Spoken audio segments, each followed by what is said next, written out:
So hello, we're back. This is still chapter 6, the historical archaeology, part 2 of the book, Roots of Black Radicalism, and then chapter 6, the historical archaeology of the Black Radical tradition.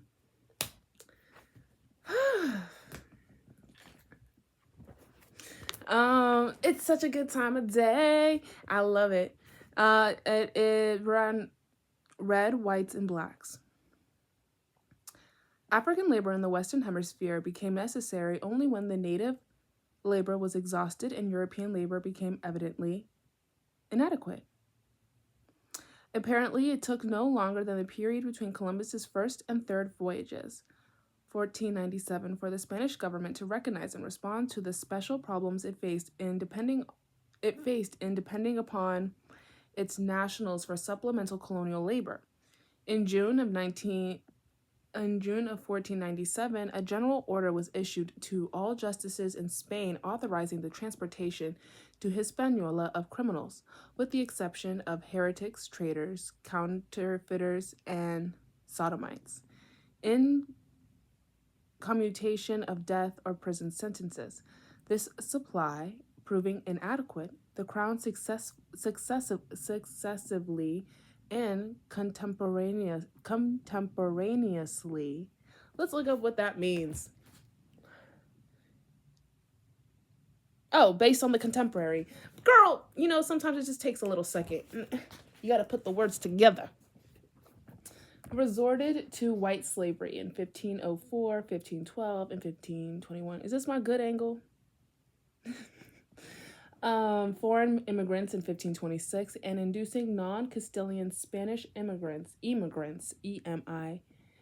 non-Spanish immigration in 1511, as the shortage of Indian labor became more acute in the West Indies. Nevertheless, by the mid-16th century, Iberian capitalists had come to understand something that their English successors would only need to take to heart 100 years later. Okay, the production of sugar required a labor force that was larger and more politically and morally unencumbered than Europe can supply. Yeah.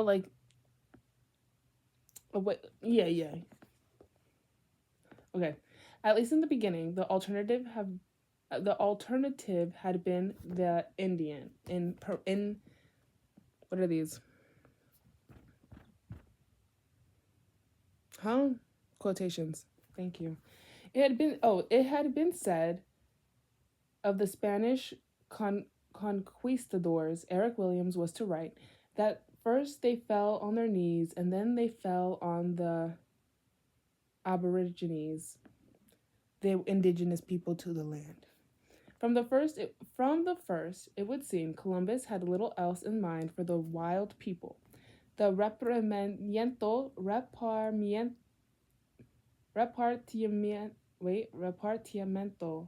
de indios. Get into it. My years of Spanish kind of paying off. Not really though. I need to retake Spanish, like on some Duolingo shit. Wait, you know what'd be cool? Let's manifest it for me, guys. I get a sponsorship from hold up. I almost fell off my bed. From a Spanish learning or a language learning app. You know what I would really want is an app that would teach me ASL. But I think that the Gallaudet provides free courses on how to learn, or there's something on YouTube. I looked something up. Oh, okay. There's this book called The Black History. And the book is on my iPad. I was like, where my iPad at? The History of Black ASL, something like that. It's on Discord. I put it on Discord, but it gives you a link, provides a link in learning American Sign Language. And I was looking at that, I was like, girl. Anyways.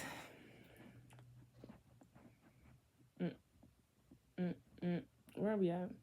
The divisions of... Look, now I'm messing up. Now I'm jinxing myself. The repartimiento. The Damn, why I haven't been able to roll my R's. There we go. The Reparmiento de Indios, the division of Indians for tasks necessary to the colonial settlements of Columbus and his immediate successor, Francisco de Babodilla, became the encomienda in the hands of the third governor of the Indies, Nicolas de Ovando. C.H. Herring details the Indians were assigned in lots of 50, 100, or more by written deeds or patent to individual Spaniards to work on their farms and ranches or in the placer mines of gold dust. Sometimes they were given to officials or to parish priests in lieu of part of their annual salary. The effect was the effect was simply, dang. What? Anyways, never mind. The effect was simply to parcel out the natives among the settlers to do with as they pleased. The consequences of their exploitation were dramatic. The results are to be seen in the best estimates that have been prepared of the trend of population in Hispaniola. These place huh oh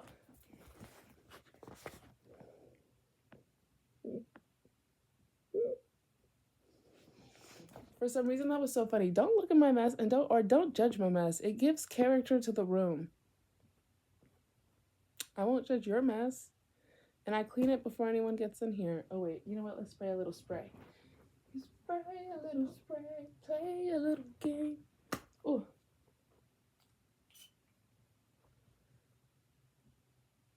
See, I would be a good sponsor. Oh, it actually smells so good. I got it from 7-Eleven. No, the gas station. Up the street on my little walks. The lady was so nice. I walked in and I was like, oh my God, it smells so good in here. And she was like, it's this one. And I was like, girl, don't tell me twice.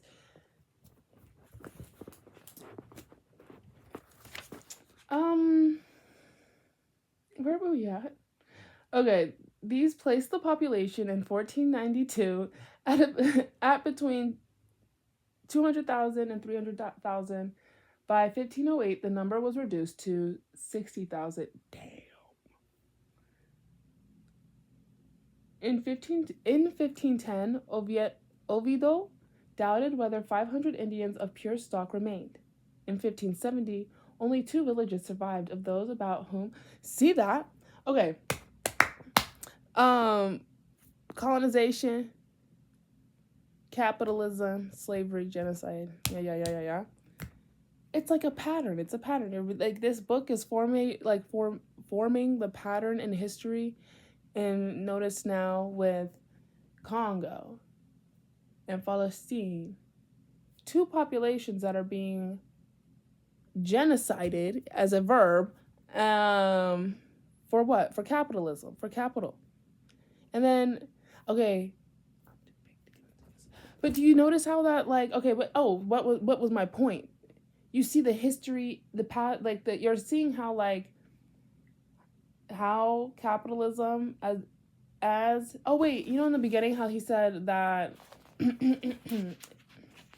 here, hold up, I remember. Cedric took the phrase racial capitalism much further, developing it from a description of a specific system to a framework for understanding the general history. So that's like the history and seeing how it's like still playing out to this day. But as capitalism expands and you know what I mean? It's just making it.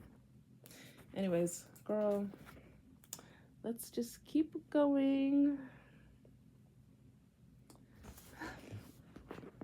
Okay. By 1570, only 2 villages survived of those about whom Columbus had assured his sovereigns less than 80 years before that there is no better nor gentler people in the world. Still, the West Indies is only the beginning. In Mexico, or New Spain, Nueva España, as it was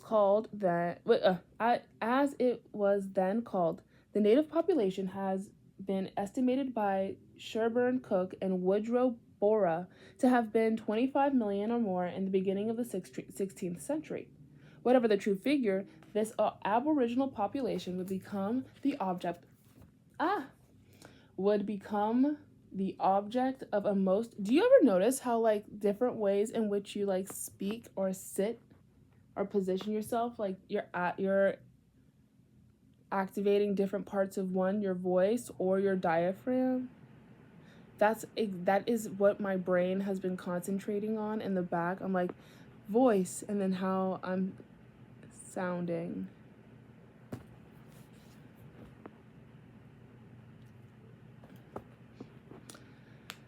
Whatever the true figure, do you notice it? Do you notice it? Or is it just me? I'm just in my head. Whatever the true figure, this aboriginal population would become the object of the most intensive exploitation by the Spanish conquerors. Sorry, I have to restart it. Anyways, we're back. The results are to be seen as the best estimates to have been prepared of the trend of the population in Hispaniola. These placed the population in 1492 at between 200,000 and 300,000. By 1508, the number had reduced to 60,000. In 1510, Oviedo doubted whether 500 Indians of per stock remained.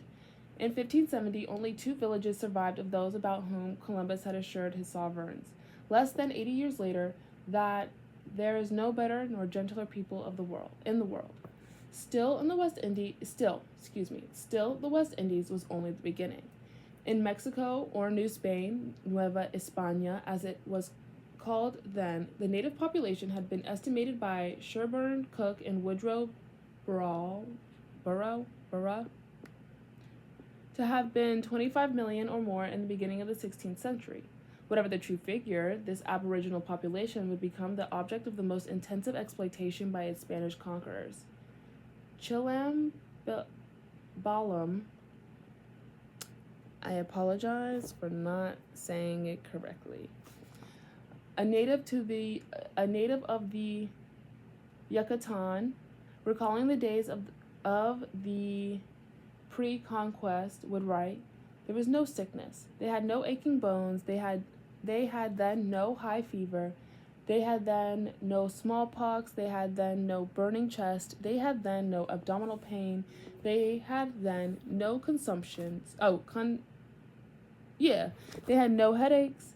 At that time, the course of humanity was orderly. The foreigners made it otherwise when they had arrived here." Ooh, that's tea.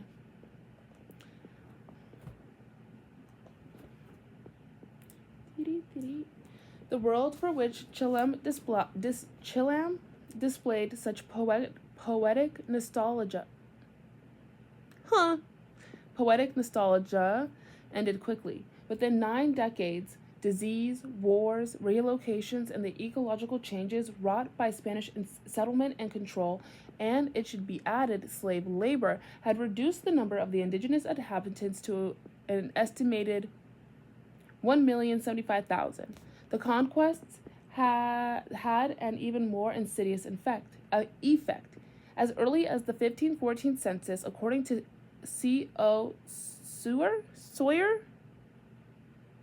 Sawyer? S-A-U-E-R? No. Well, C-O-S-A-U-E-R.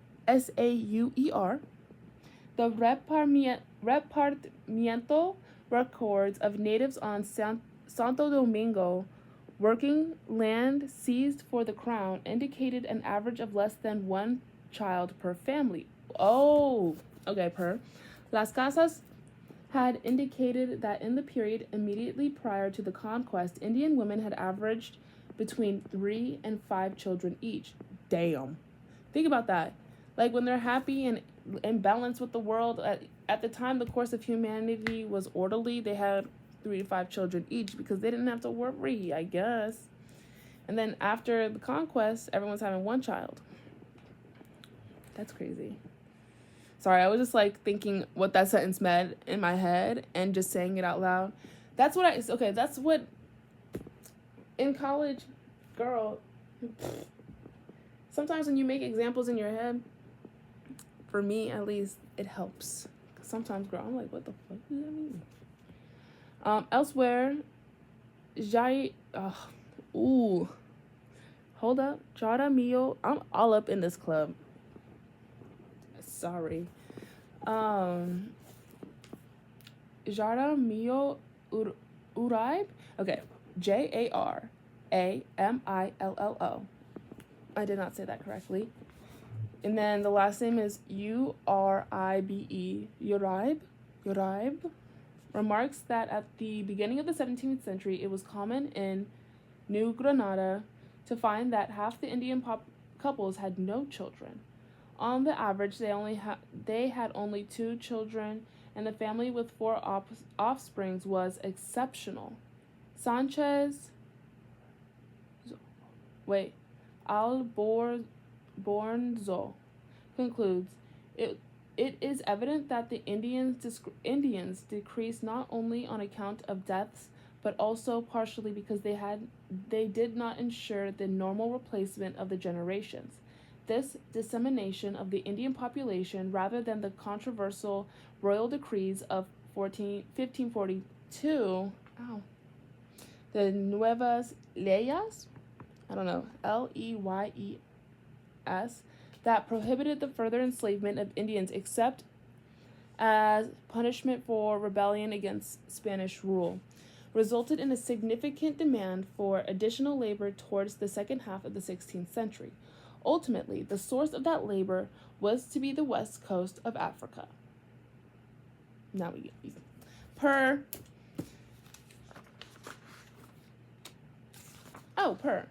Okay, great. Not unexpectedly, Las Casas, whose bitter charges against the whose bitter charges against the conquistadors and whose calculations of the terrifying numbers of Indian deaths had done much toward obtaining the new laws from Charles V, assumed full responsibility. He wrote of himself in his Historia General de las Indias, the priest Las Casas was the first to suggest that one should introduce Africans to the West Indies. He did not know what he was doing. It was, however, and that's the quotation that Las Casas wrote for himself, period, after he did not know what he was doing. It was. Sometimes, when you're reading, you actually need to see the punctuation. So if you get a book so you can see what I'm seeing too, Because, I don't know. I have some Pocky right here, and I've been eyeing it for a little bit. I'm so excited. Okay. It was, however, he would continue to maintain a somewhat understandable error. In the old days, before there was any ingenios, Ingenios. I don't know how to say that, so we're just going to keep going. We used to think in this land that if the Negro were not hanged, he would never die, because we had never seen one die of illness. And we were sure that, like oranges, they had found their habitat, this island being more natural to them than Guinea. Guiana. No, Guinea. Girl, Guinea, Guinea. But after they were put to work in the Ingenos. Sorry, my sister texted me. I apologize.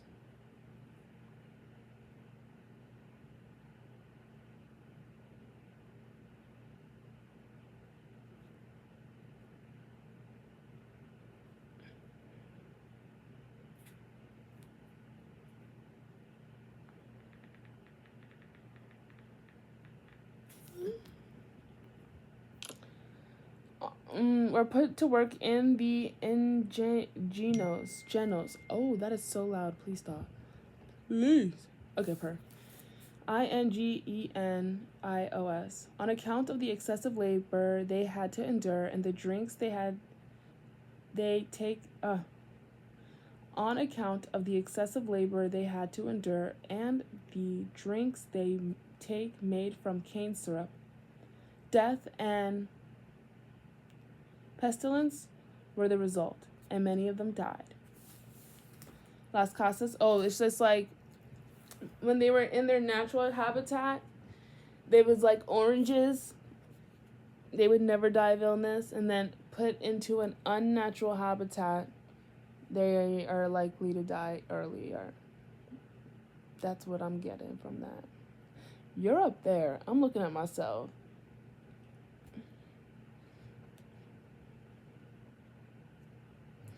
Okay. Las Casas, of course, had miscast himself in the drama and tragedy of Indian and African enslavement. It was an old tactic of his. Though not entirely innocent of guilt in this matter, he was only a link in the chains fastened around the necks of the enslaved. But as the son of the Andalusian aristocratic family, he was better placed than most to understand that his appeal to the emperor on behalf of the Indian had to flatter the imperial ego as well as shock the imperial morality. Charles V of Spain was much more implicated in the devastation of the Indies than Las Casas thought it prudent to review. Hans Magnus Eisenberger captures the situation exactly. Of course, Las Casas was completely aware that the Spanish crown was totally dependent on the income of the colonies. Important. Put a little mark. Oh, I put blue in these ones. It's this highlight right here. Star. Because when we do the summary, because I already did the notes, and so when we do the summary, we can make, oh, that's what we need to write down or make note of. 1 year before the audience, in 1519, the Augsburg business firm Wessler had financed the election of Charles V, and his dependency on the banks was notorious everywhere in Europe. Las Casas, charged that the conquistadors' violent behavior had cost the king many hundreds of thousand crowns year after year. Think about that with like police violence. How much money is paid off for police violence and what they do.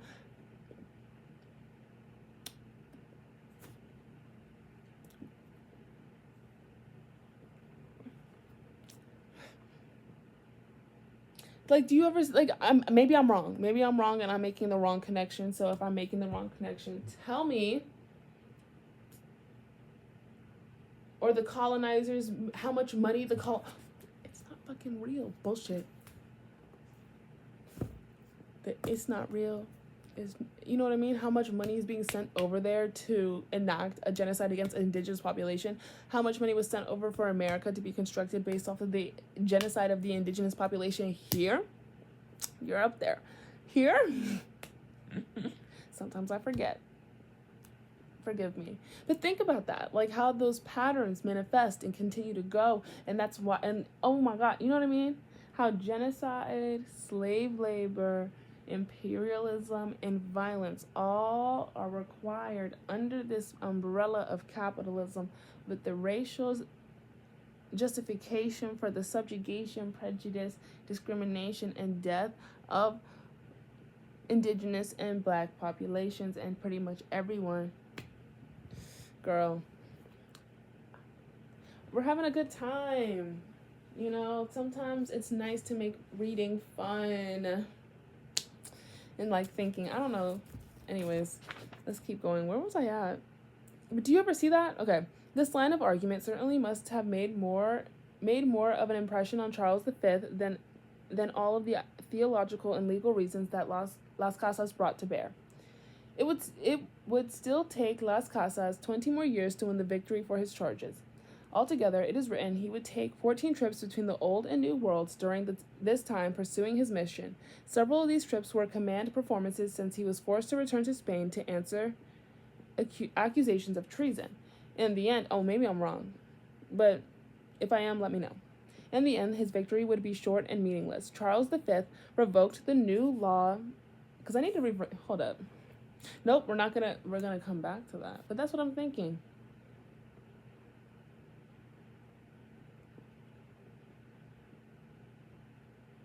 Anyways, girl, I have no ADHD medicine. In the end, his victory would be short and meaningless. Charles V revoked the new laws 3 years after their appearance. The natives of the conquered land were already a vanishing presence. The survival of New Spain's economy had already been transferred to new hands. How long is this one? We're at 14. Okay, this is just, we'll do it. Black for red. David Davidson argues that it is now fairly certain that in the period between 1519 and 1650, the area New Spain received at least 120,000 slaves, or 2/3 of the Africans imported into the Spanish possessions in America. Oh, black for red. It's that title means black people for indigenous people. I mean, I feel like you guys got that, but sometimes, sometimes it's nice to have a little explanation. And so this is what it's talking about. The next topic is how African people were replaced for the indigenous populations that were pretty much wiped out. And how it's a pattern.